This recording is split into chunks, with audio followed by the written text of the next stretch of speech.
સમાચાર એ ગીર સોમનાથથી સામે આવી રહ્યા છે કે જ્યાં ફરી એક વખત સનાથલની અંદર જે મોરે મોરાની ઘટના બની હતી એવી જ મોરે મોરાની ઘટના ગીર સોમનાથની અંદર પણ બની છે અને આ સમાચાર ફરી એક વખત દેવાયત ખબર સાથે જોડાયેલા છે।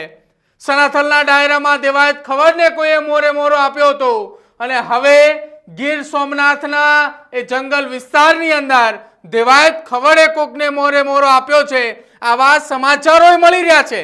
સૂત્રો તરફથી જે માહિતી મળી રહી છે એ માહિતી એવી છે કે જે આખી ઘટના જો આપને અમે દ્રશ્યોમાં બતાવી રહ્યા છીએ આ એ દ્રશ્યો છે કે જે અકસ્માત થયું હતું એ અકસ્માત અને સાથે જ હુમલાની ઘટના બની છે। અકસ્માત અને હુમલાની ઘટના ગીર સોમનાથમાં બની છે। ગીર સોમનાથના એ રિસોર્ટના એ વિસ્તારમાં એ જંગલ વિસ્તારની અંદર આ ઘટના બની છે અને આ ઘટનાની અંદર ભગવતસિંહ ચૌહાણના સાથી મિત્રો સનાથલની અંદર ડાયરામાં દેવાયત ખબરના એ ડાયરા વખતે ભગવતસિંહ ચૌહાણ અને સાથે જ જે દેવાયત ખબરની વચ્ચે બબાલ અને માથાકૂટ આખી સર્જાઈ હતી એ બબાલની વચ્ચે હવે સૌથી મોટા સમાચાર એ સામે આવી રહ્યા છે કે હવે ગીર સોમનાથના એ જંગલની અંદર ભગવતસિંહ ચૌહાણના માણસો ઉપર હિચકારો હુમલો થયો હોવાના સમાચાર મળી રહ્યા છે। સનાથલમાં ખબર સાથે બબાલ કરનાર પણ હુમલાના સમાચાર મળી રહ્યા છે।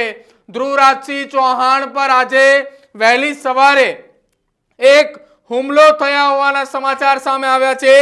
ગીરમાં મોરે મોરો એ સનાથલનો બદલો ગીરમાં લેવાયની ચર્ચા એ હાલ ચાલી રહી છે। આજે વહેલી સવારે પહેલા અકસ્માત બાદમાં હુમલો કરાયાની ચર્ચા એ સમગ્ર ગીર સોમનાથની અંદર ચાલી રહી છે।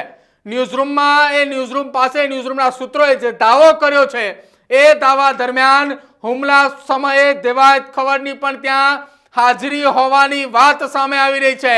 હુમલામાં 3 થી 4 લોકો ઘાયલ થયાના સમાચાર જેમાંના એક વ્યક્તિને ગંભીર રીતે પગમાં ઈજાગ્રસ્ત પણ થયા હતા। જેને પગમાં ગંભીર ઈજા પહોંચી હતી એ બીજા કોઈ નહીં પરંતુ ધ્રુવરાજસિંહ ચૌહાણ છે કે જેને તલાળા CHC સેન્ટર ખાતે પણ લઈ જવામાં આવ્યા હતા। સમગ્ર મામલે ગીર સોમનાથ પોલીસનું હજી સુધી એક પણ ઘટનાને લઈ કોઈ નિવેદન નથી આપવામાં આવ્યું, મૌન છે।